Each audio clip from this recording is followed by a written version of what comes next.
Greetings from Tokyo, my dear, dear friends. This is Daisuke, and I hope you are all doing very, very well today. On Sunday, July 28th, 2019, 6 a.m. Tokyo time. Again, 6 a.m. Tokyo time. I will be having the next live stream film club where I will be having a live stream kind of transmission over YouTube on this channel. And the theme or topic of that discussion will be this film from 1985, which is the film Mishima, A Life in 4 Chapters. And so for those of you who don't know, what it is you can join at that time and engage in discussion with me and with other people in the live chat, and I'll listen to your comments about this film, maybe ask some questions, and you can respond and we can have a discussion in real time, as it were. And there will be other people there, hopefully, who will also join in the conversation, and so it might be a good opportunity for you to meet other people who are interested in this film or film in general. So again, if you're interested, Sunday, July 28th, 2019, 6 a.m. Tokyo time. And if you can't make it, don't worry, because after the live stream has completed, has ended, it will automatically get uploaded to YouTube so you can watch it on a video. And if you want to turn on the live chat function, in other words, you can watch the chat as it occurred during the live stream. So yes, so if you can't make it, that's okay. You can always watch the video after the fact. So that is going to be the next live stream discussion. This film, Mishima, A Life in 4 Chapters. I want to go over this particular release from the Criterion Collection very briefly as a kind of preliminary discussion, if you will, before going into the film proper later this month. So this is spine number 432, and this is, as you can see, has a very, very unique cover art design. And this release from the Criterion Collection is quite stunning. I'm so impressed with this. So what we have here is a brilliant film, and I cannot wait to talk to you about this film and to hear your thoughts and opinions and views on this film, which is a very brilliant, strange brew of a film, quite evocative and perplexing in many places. It is quite, I would say, over the top in many areas. It's very sedate and restrained in others, and it creates an overall experience that is very abstract and also quite telling, trying to express through abstract means and also through concrete means too, which is something that hopefully I can try to discuss in the live stream. Anyway, through these means, the film is trying to express an idea or an impression of a particular personage, and that personage is Yukio Mishima. What a fascinating film this is. So, with that in mind, my friends, very quickly, let's go over what is on this particular Blu-ray, and you can go from there. So, first of all, this is a new 4K digital transfer of the director's cut, supervised and approved by director Schrader. This is very interesting because this is a 4K restoration. So I have the older DVD, and the older DVD wasn't a 4K restoration, but it was very good. It's a very good presentation. But this indicates a 4K restoration. So very interesting indeed. And yes, and it's the director's cut, which is very important because this film had been released earlier with some scenes excised or cut from the film, but it's nice to see a more fully restored cut of this as it appears in the Criterion Collection release. So it's really wonderful. And if I can't, I'll go into those details when we have the live stream. And next we have the English narrations here. So you have a choice of one of two English narrations, which is very interesting, one of which being very famously provided by Roy Scheider. And that's a really good one. But you can choose between the two. And then from there you have an audio commentary from 2006, which is a very insightful commentary. It goes into some detail about the production history and some of the logistics and risks and difficulties of this particular production. In many ways, the production was, to put it bluntly, a kind of East versus West affair. And it was handled, I think, rather deftly and rather astutely and brilliantly by all the relevant parties concerned. So the result is just sheer magic. And to hear those details as revealed in the commentary makes for very interesting listening indeed. So highly recommended. And then there are interviews from 2007 and 2008 with so the cinematographer John Bailey, producers Tom Luddy and Mata Yamamoto, composer Philip Glass, and production designer Eiko Ishioka. So these are all very key figures in this film, and hopefully I'll try to touch on these elements during the live stream discussion. So namely the cinematography, the production design, and also the musical score. So these all combine in this rich, weird, almost eclectic sounding, seemingly odd mix of just strange stuff coming together to form this brilliant concoction that is Mishima, Life in 4 Chapters. And then there are interviews from 2008 with interviews from 2008 with Yukio Mishima biographer John Nathan and friend Donald Ritchie. So these go into some detail about Mishima, the man. Again, very interesting interviews. Then there is an audio interview from 2008 with co-screenwriter Chieko Schrader. Again, very, very interesting. And then an interview excerpt from 1966 featuring Mishima himself talking about writing. It's really fascinating to see Mishima himself talking on camera and expressing himself. It's really, really worth watching. Also worth watching is next, the documentary called The Strange Case of Yukio Mishima, a documentary from 1985 about the author. And then there's a trailer and also a booklet featuring an essay by Kevin Jackson. And a piece on the film censorship in Japan and photographs of Ishioka's sets. So the booklet features a number of very fascinating aspects describing the film. And so I would strongly recommend that you take a look at the essay and also the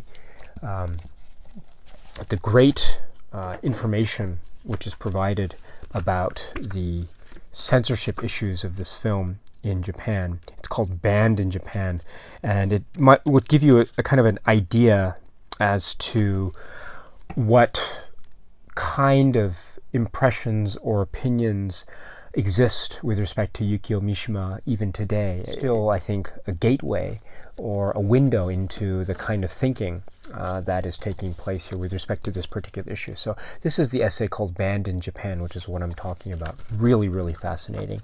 The other essay, which is also great, is Pen and Sword by Kevin Jackson, which is right here. And you have, let me return to the documentary, The Strange Case of Yukio Mishima. I think that's a very great documentary because it is a nice introduction into Yukio Mishima and who he was and what he did and why he is famous as a writer and why he is infamous as a kind of public figure in Japan during the especially the 60s leading up to 1970.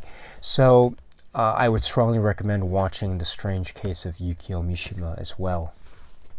Another place I would recommend you explore, if you have the opportunity, is another Criterion release, which is Spy Number 433. This is a DVD only release. This is the film Patriotism. And this is the short film which is made by Yukio Mishima, based on a story written by Yukio Mishima. And in fact, the original story, as translated into English, called Patriotism, is included in the booklet of this particular DVD release. So you can get a sample of Yukio Mishima's writing as translated into English, as well as the actual story of that particular writing as adapted into a short film, which is very interesting because it forms a kind of thematic link with Mishima, A Life in 4 Chapters. It also shows Mishima, the man himself, because he is featured in the film, playing the lead role.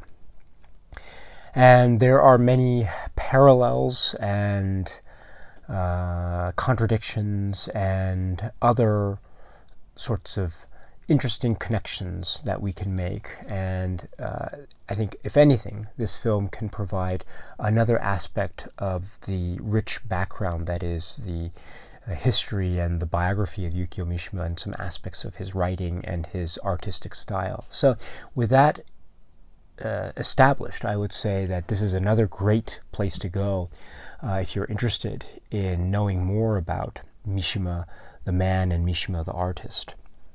So there's this. There are also some great features here. There is a recording, an audio recording of Mishima at the Foreign Correspondents Club of Japan. And also there is a documentary about the making of the film. And also there is an interview featuring Mishima discussing, it says here, World War II and death. So yes, very interesting subjects for conversation indeed. So this is another place I would recommend to go if you're interested in exploring Mishima, his works, his writing, his artistic expression, and or if you're interested in looking for some kind of further research, if you will, upon your preparation for watching this film and getting to know more about the subject. So very interesting indeed. So this is Patriotism, DVD only, Spine number 433. And also, I think it might be worth mentioning that if you're interested in the writings of Yukio Mishima, I would suggest, if you have time, you can try to read the books that he wrote. I mean, he wrote a lot of novels, but I think the ones that probably are worth reading in terms of getting a sense of Mishima and who he was, and if you're interested in particular about how the issue of his own art intertwined with the depiction of such art as shown in this film, then I would recommend at least 3 books. The first would be the book Confessions of a Mask. No, I have a copy of that, but I just can't find it. It's somewhere. But Confessions of a Mask is probably one of, if not the key works in Yukio Mishima's output.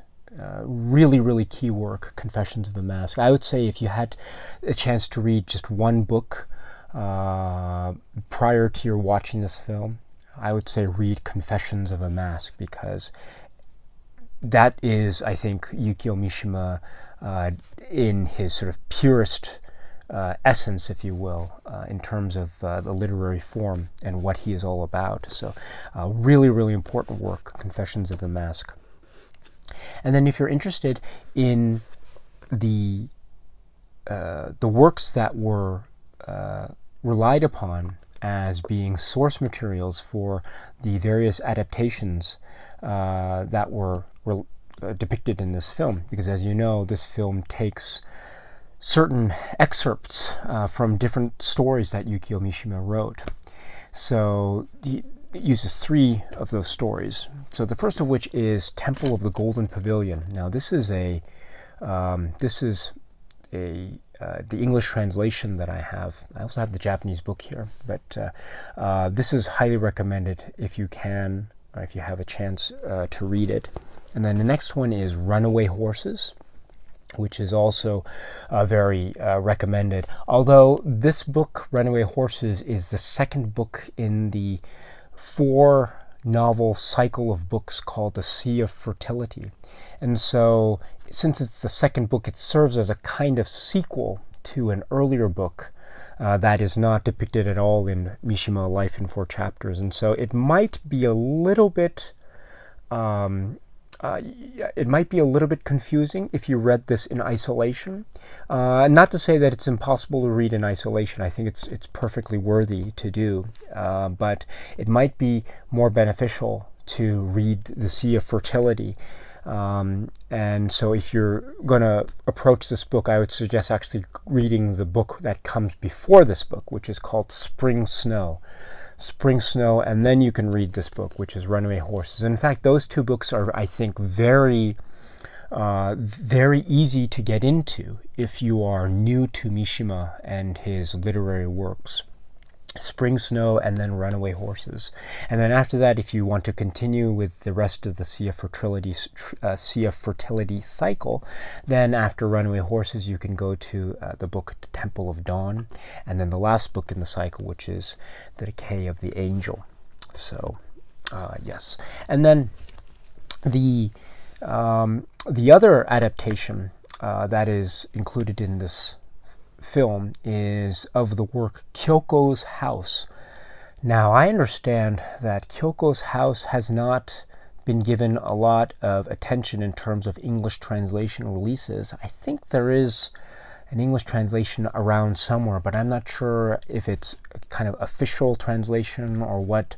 I don't know if it's been published in a book form or anything like that. There might be one available if you look around for information online. But it's one that I have in Japanese, but I don't have a copy in English for the reason I just cited. Still, we have Kyokos House as being part of the subject matter of the film.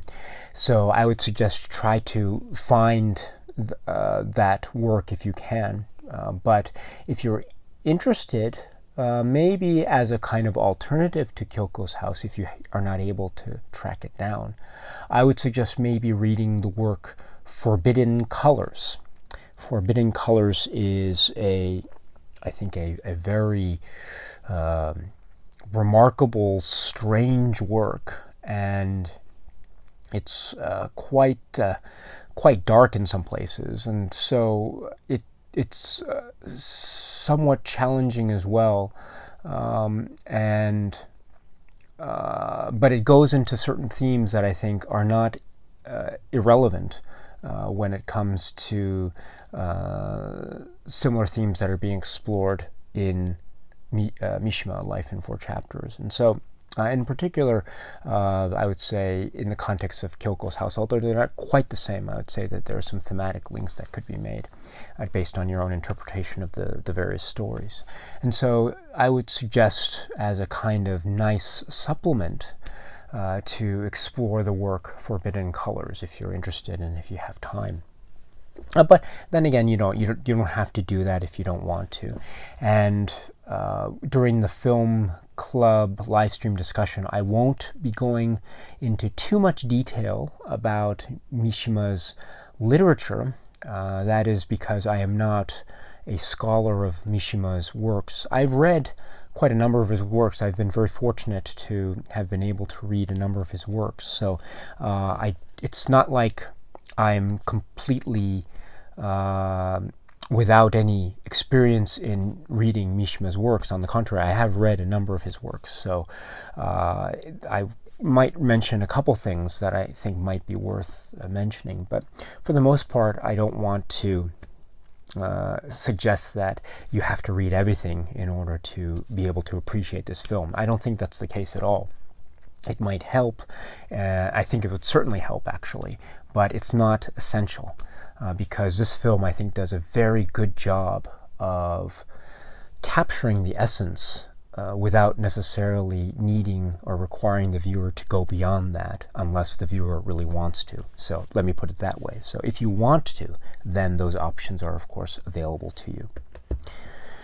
So with that, my friends, that is just a very brief rundown of Mishima Life in 4 Chapters, and also just some other materials that you might be interested in if you are interested in researching or exploring more aspects of this figure that was Yukio Mishima.